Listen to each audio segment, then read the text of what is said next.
만나서 반갑습니다, 여러분. 강사 황현수입니다. 자, 저랑 같이 워크플레이스를 활용한 영업 관리 진행해 보도록 하시죠. 네 번째 시간입니다. 사장은 수주 관리로 구성이 되어 있고요. 수주 관리의 가장 중요한 부분은 견적과 수주 등록이라고 보시면 되겠습니다. 그러면 수주 관리에는 어떤 세부 메뉴가 있는지 잠시 보시죠. 자, 제일 먼저 진행되는 게 견적서 작성이고요. 그리고 가장 마지막으로 끝나는 게 주문 마감입니다. 그래서 견적서 작성하시고 우리 오더 받으면 주문서 작성하시고 그리고 마감 기능까지 같이 들어와져 있다. 이렇게 보시면 되겠습니다. 그러면 저랑 같이 워크플레이스로 이동해 보도록 하겠습니다.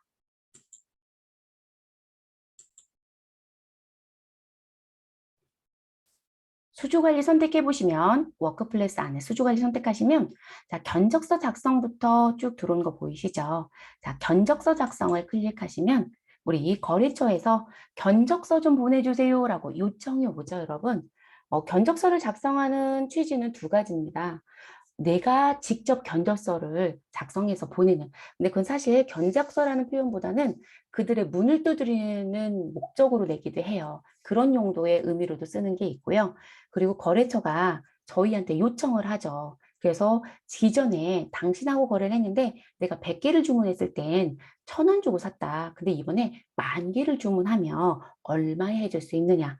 또는 우리 이제 물가가 바뀜에 따라서 달라지는 경우들이 있죠. 그런 경우에도 또 견적을 요청하기도 하죠. 또는 저희가 보내기도 하고요. 그래서 그런 부분들에 의해서 등록하는 부분이 견적서 작성이라고 보시면 되겠습니다. 지금 제가 왜 이렇게 말씀드리냐면 필수 항목은 아니라는 거예요. 회사에서 오더를 받았어요. 우리 수주 의뢰 받았어요. 라고 하시면 견적서 작성부터 하는 게 아니라 주문서 작성부터 하거든요. 그래서 견적서 작성 없이도 주문서 작성도 가능합니다. 그런데 견적에 의해서 우리 주문이 성사됐다라면 우리는 견적서에 등록한 정보를 가지고 주문서를 작성하면 우리가 업무가 조금 더 효율적이겠죠. 그리고 입력해야 될 정보들이 조금 줄어들겠죠, 여러분. 그래서 우리 두 가지를 같이 보도록 하겠습니다.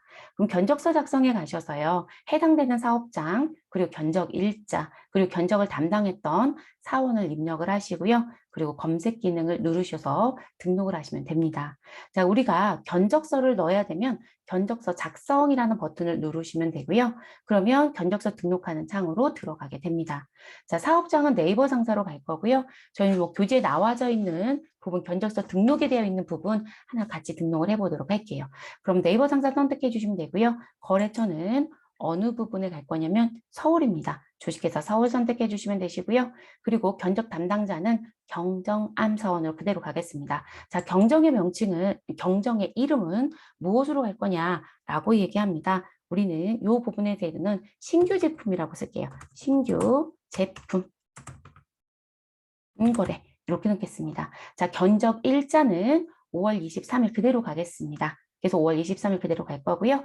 그리고 부가가치세라고 하는 부분에요. 우리 부가세가 있는 물건이 있고 그렇지 않은 게 있어요. 그래서 부가가치세 10%의 단일적으로 적용이 되면 과세, 그렇지 않으면 비과세.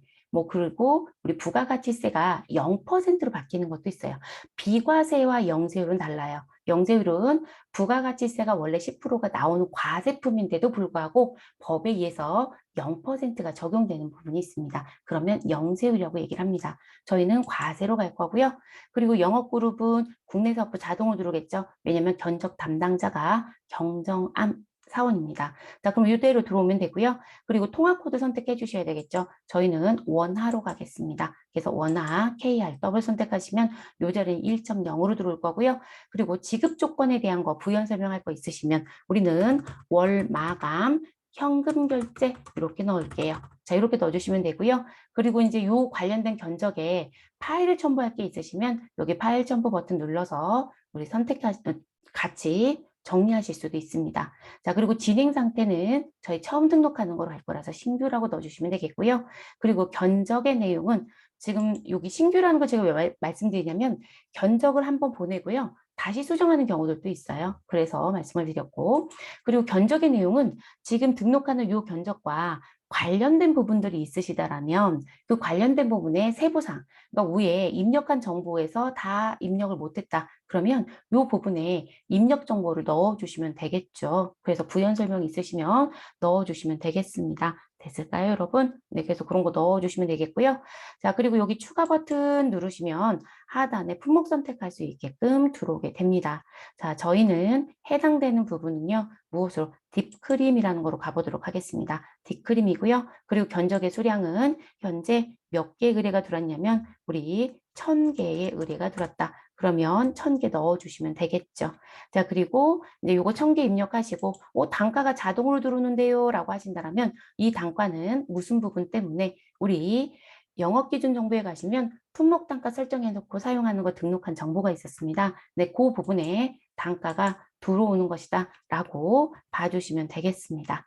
자, 그리고요, 할인의 금액이 있다라면, 자, 지금 견적 수량의 단가가 들어왔고요. 이 부분의 단가가 수량이 늘어남에 따라서 또는 이 거래처에는 조금 할인을 좀 해주겠다. 그러면 여기 할인 금액 넣어주시면 되고요. 또는 여기 할인 적용이라는 게 있어요. 이 버튼 눌러서요. 우리 무슨 부분, 할인 적용에 대한 부분에 퍼센트로 적용할 건지 금액 할인할 건지 선택해서 적용하실 수도 있어요, 여러분. 그럼 저희는 이 부분에 대해서 할인을 적용하겠다라고 한다면 할인 적용 눌러주시고요. 그리고 몇 퍼센트 할인 적용할 건데 라고 한다면 요게 퍼센테이지를 넣어줄게요. 저희는 1%만 할게요. 저희 예제하고 좀 달라요, 여러분. 예제권 벌써 입력을 제가 미리 해놨기 때문에 그래서 여기 1%로 갈 거고요.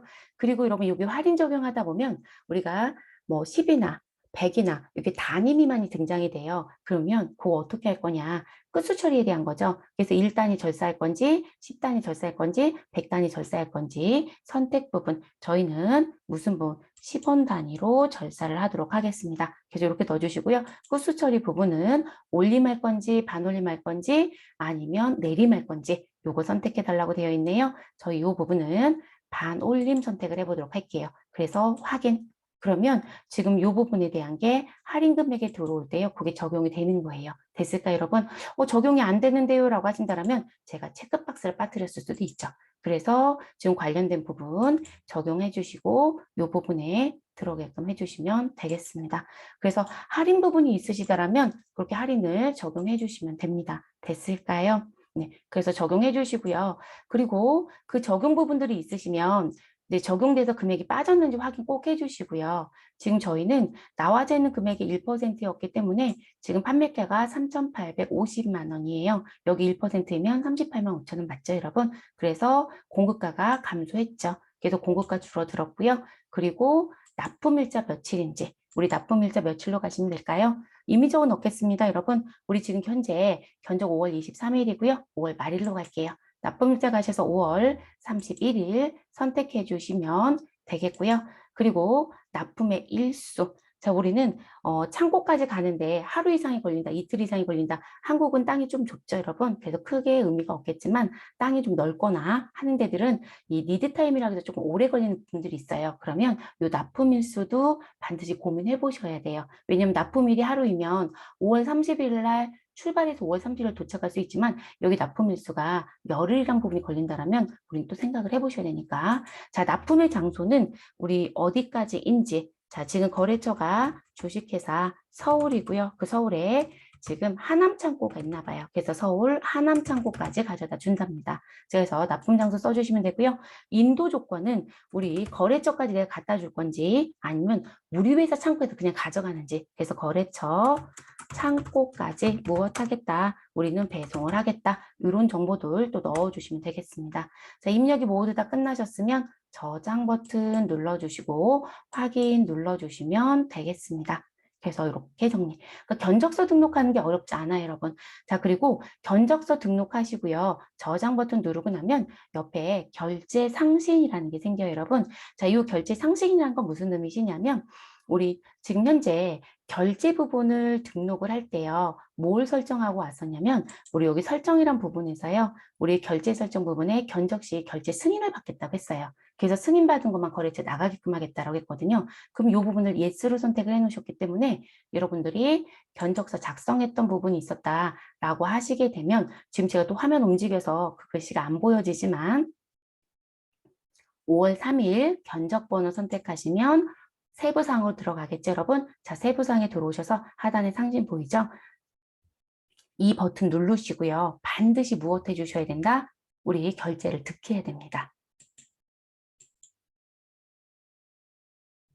그래서 결제 상징 버튼 누르시면 결제할 수 있는 부분으로 전환이 돼요, 여러분. 그래서 반드시 결제 받으셔야 되고요. 그리고 여기서 노랗게 보이진 않지만 여기 필수 항목이란 부분이 있으시죠. 그래서 여기 필수 항목에 내용들 빠져 있으시면 안 되시니까 필수 항목 꼭 넣어주시고 우리 결제를 받으셔야 됩니다.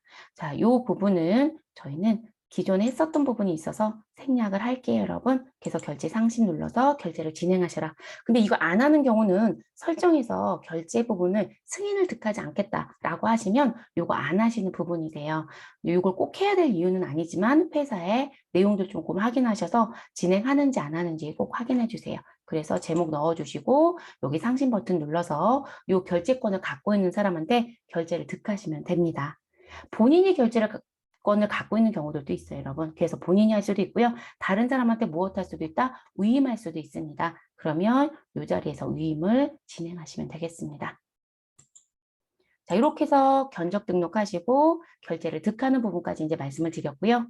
자, 한 건은 미리 등록되어 있는데요. 이 부분 같은 경우는 미리 무엇하였다 등록도 했고요. 등록한 부분에 대해서 결제도 모두 다 끝냈습니다. 자, 그럼 아까 거하고 비교해 보실 게 뭐냐면 결제를 득하지 않은 부분에는 결제 상신이라는 게 있었고 상신 버튼 누르면 상신 버튼이 있었어요. 그런데 결제까지 모두 다 진행했던 부분은 여기 매일 발송과 인쇄라는 게 등장이 됩니다. 자, 이 부분은 어디에서 보는 거하고 똑같냐면 여러분, 우리가 왜 견적서가 나오면 견적서를 거래처에 보내야 되잖아요, 여러분. 그렇죠. 그러면 인쇄해서 보내실 수도 있고요. 메일로 보내실 수도 있겠죠. 그런데 이 메일 발송이란 부분을 눌렀더니 메일이 안 들어와요 라고 얘기를 하시는 경우가 있으세요. 그러면 여러분들은 거래처 등록, 그 거래처 등록은 회계 쪽에서 했었을 겁니다. 그러면 전체 메뉴 보게 하셔서 회계 쪽에 거래처 등록을 하셨는데 그 거래처의 무슨 부분, 담당자와 주소를 입력하는 자리가 있어요. 이메일 주소.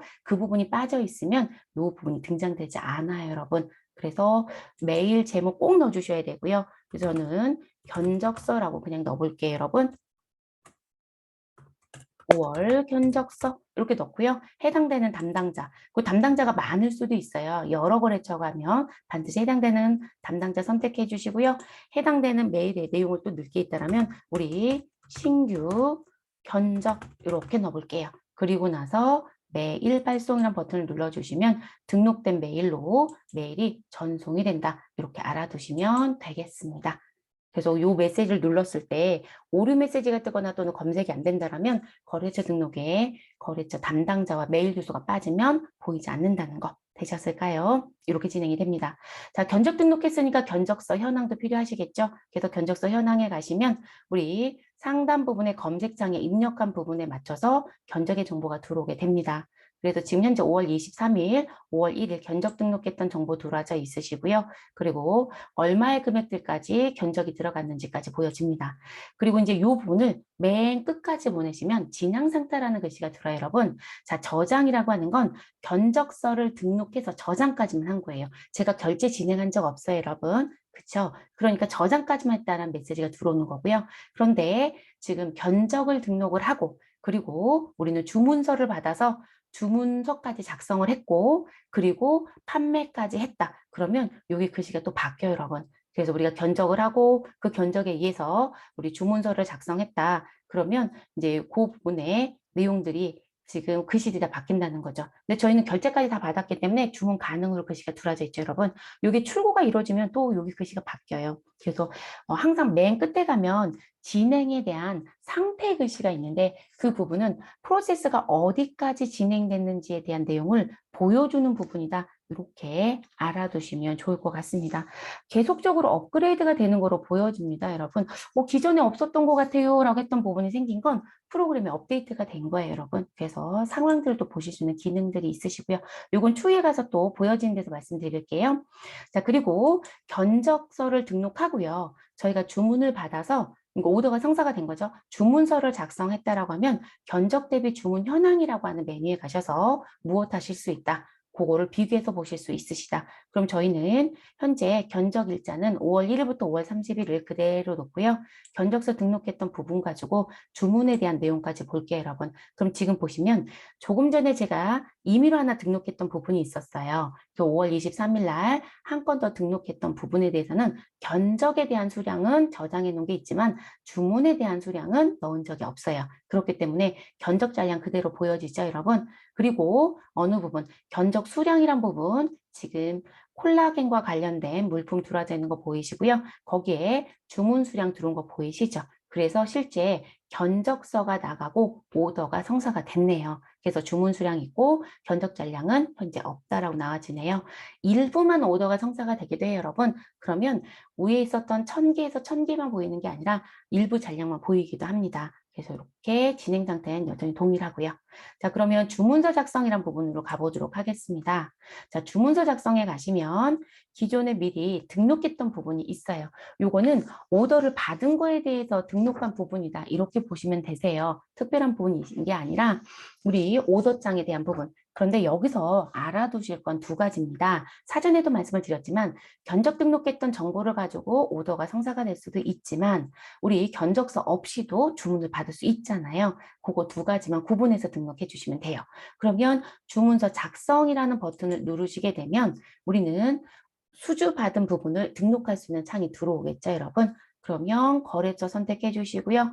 그리고 여기 단가에 대한 부분은 확정인지 미확정인지 우리가 주문 받고요. 단가가 추후에 정리가 되는 경우도 있더라고요. 그러면 미확정입니다. 근데 우리는 처음부터 확정된 단가로 받았다? 그럼 확정을 두시면 되겠습니다. 주문 담당자 누구인지 선택해 주시고 그리고 거래처가 누구인지를 선택합니다. 저는 거래처는 서울로 선택하겠습니다. 자, 그리고 돈을 받는 거래처가 그러니까 나한테 주문서를 준 거래처는 서울이지만 돈을 줘야 되는 데가 다른 데다라고 하면 수금처에서 바꿔주시면 되겠습니다. 자, 주문일자는 항상 시된 날짜가 들어오는 거고요. 여러분들 변경이 필요하다라면 변경을 해주시면 되겠습니다. 저희는 주문일자 5월 23일로 들어갈게요. 그리고 부가가치세 10%가 있는지 없는지 영의세율을 적용하는지 저희는 과세로 가도록 하겠습니다. 그리고 원화로 팔 거기 때문에요. 통화는 우리 그대로 KRW를 두시고요. 그리고 환산되는 수치는 1로 두시면 되겠습니다. 자, 저교에 부연 설명할 게 있으시면 부연 설명해 주시면 되겠고요. 저는 부연 설명할 건 없어서 그대로 내려오도록 하겠습니다.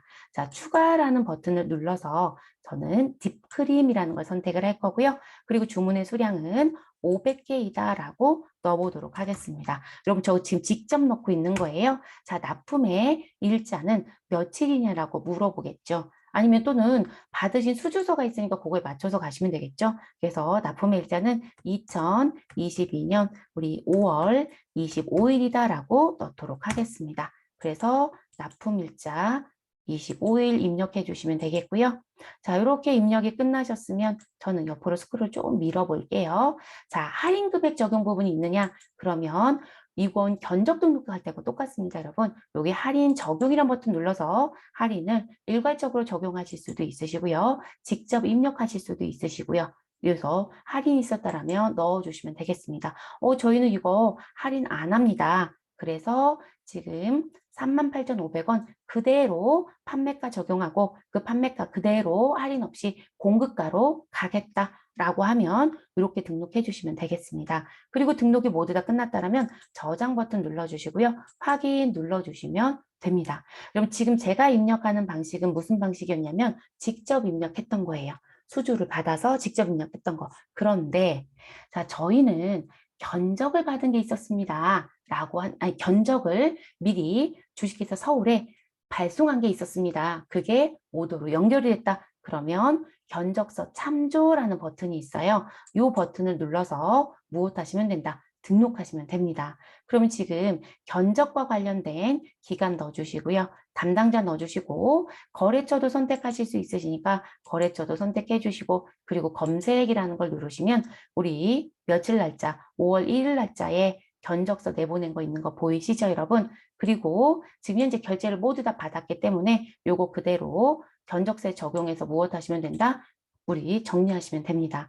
그리고 여러분, 견적서를 적용하실 때는요. 견적서를 적용하실 땐 여기 견적번호라는 부분이 있으시죠. 네, 이 부분에 가서 마우스를 가져가면 손가락 모양으로 바뀌어요. 자, 요거를 클릭해 주시면 무슨 부분 이렇게 견적 적용이 되어집니다. 되셨을까요? 그래서 이렇게 확인을 하시면 활용하시면 됩니다.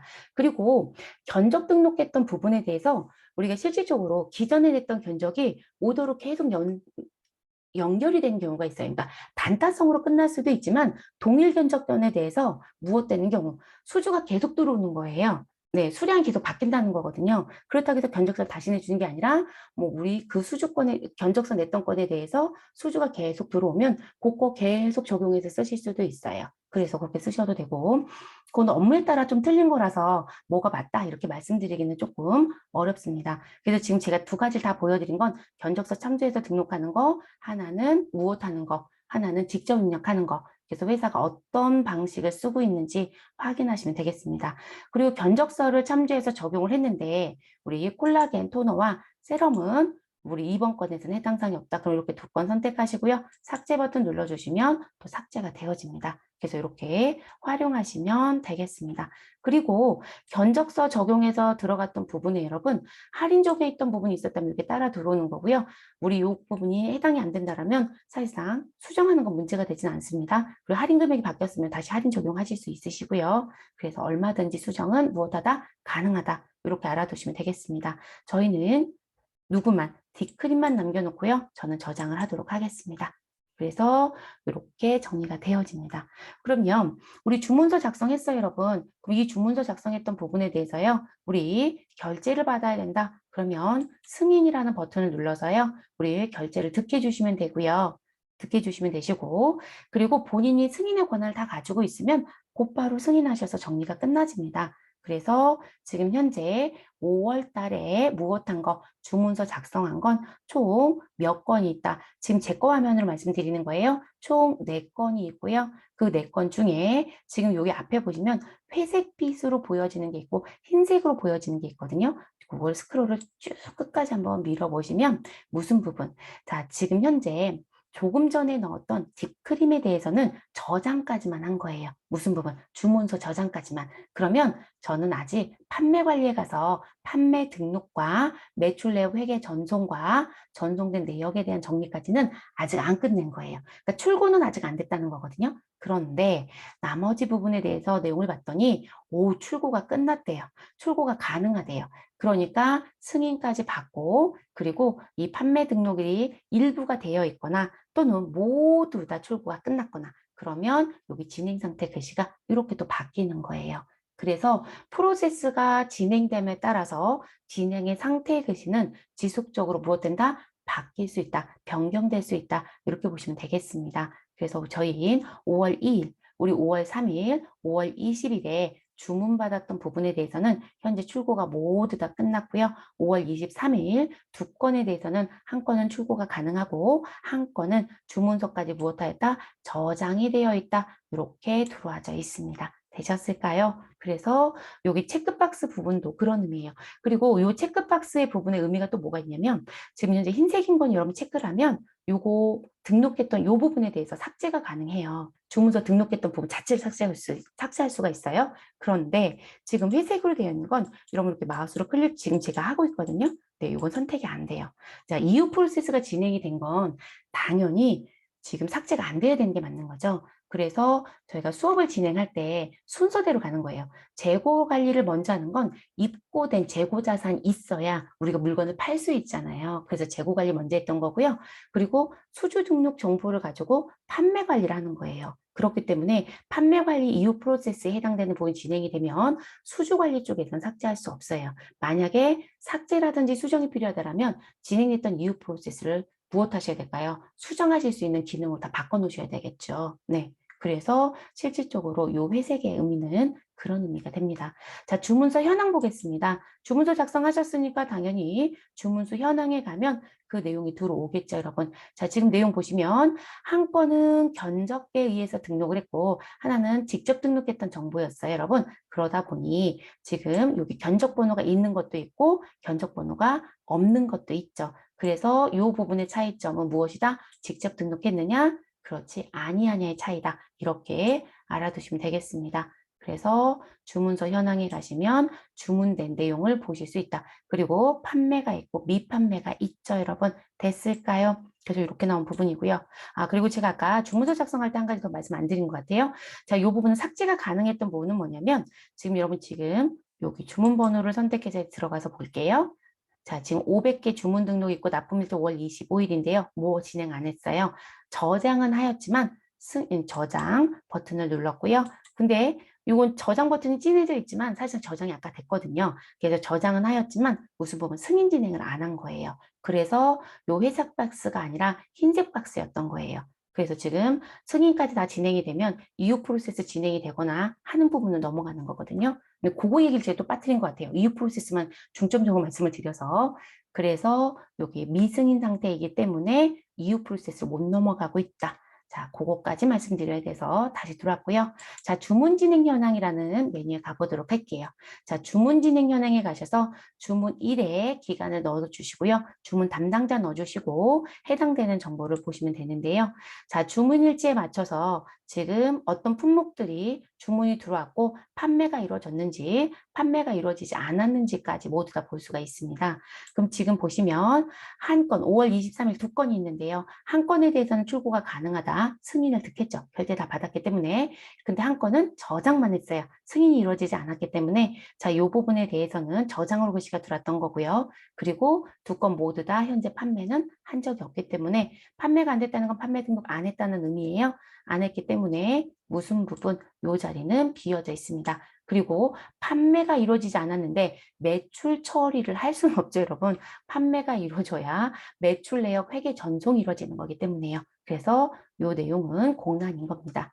자, 그리고 주문 마감이라는 부분은 어떤 의미신 거냐면 제가 주문 등록을 했는데요. 주문서를 작성을 했어요. 그런데 거래처가 변심할 수도 있고 또는 저희가 납기를 잘 못 지킬 수도 있고요. 여러 가지 사유가 있으실 건데 그런 사유 때문에 우리 주문서 등록했던 부분에 대해서 우리 무엇하지 못한다. 판매 쪽으로 못 넘어간대요. 그러면 주문서 등록했던 걸 삭제하는 게 아니라 무엇하겠다? 마감해서 더 이상의 프로세스를 진행하지 않습니다. 어디 가서 판매 관리 쪽에 가서 더 이상 조회되지 않게끔 하겠다라고 하시면 주문 마감이라는 걸 진행하시면 됩니다. 그래서 여러분 이 부분도요. 지금 보시면 흰색과 회색의 박스가 나오죠. 자, 회색에는 스크롤을 끝까지 제가 밀어서 보여드릴게요. 자, 이 부분은 지금 현재 보시면 무슨 부분? 주문 수량, 판매 수량 다 들어와져 있고요. 출고까지 다 끝난 부분이에요, 여러분. 그렇기 때문에 무슨 상태예요? 회색의 상태죠. 그러니까 지금 이 회색이라는 건 마감의 의미가 없다라는 의미 되는 거예요. 그런데 지금 미마감이라고 되어 있는 부분 중에요. 우리 흰색으로 되어 있는 자리가 있어요. 그러면 이 흰색은 클릭하시면 마감 처리가 가능하다고 들어와요. 그런데 이상하다.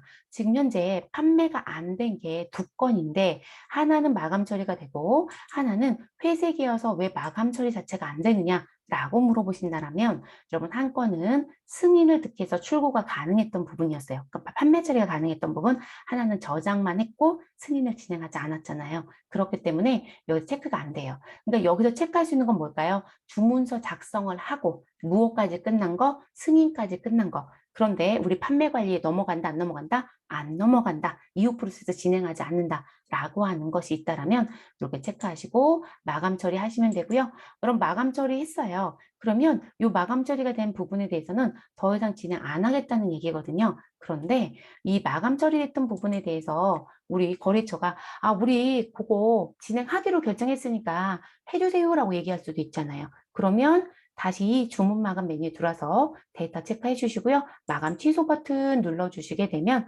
마감 취소가 되고요. 우리 무엇 할 수 있다? 판매 관리에서 판매 등록하고요. 출고 처리 진행할 수 있습니다. 네, 그렇게 가능합니다. 그래서 요 미마감에 지금 현재 체크박스가 형성되지 않는 건 이후 프로세스가 진행이 된 거, 또 하나는 저장까지만 진행된 주문서, 그 부분은 마감하지 않는다. 되셨을까요? 자, 이렇게 해서 수주 관리 모두 설명이 마무리됐습니다, 여러분. 네, 수주는 가장 중요한 건 견적서 작성과 주문서 작성을 올바르게 하시고 주문서 작성하실 때 견적에 등록했던 정보를 가져다 쓰실 건지 직접 등록해서 쓰실 건지 결정하시고 등록해서 사용하시면 되겠습니다. 자, 이렇게 해서 수주 관리는 마무리하도록 하겠습니다. 수고들 많으셨습니다.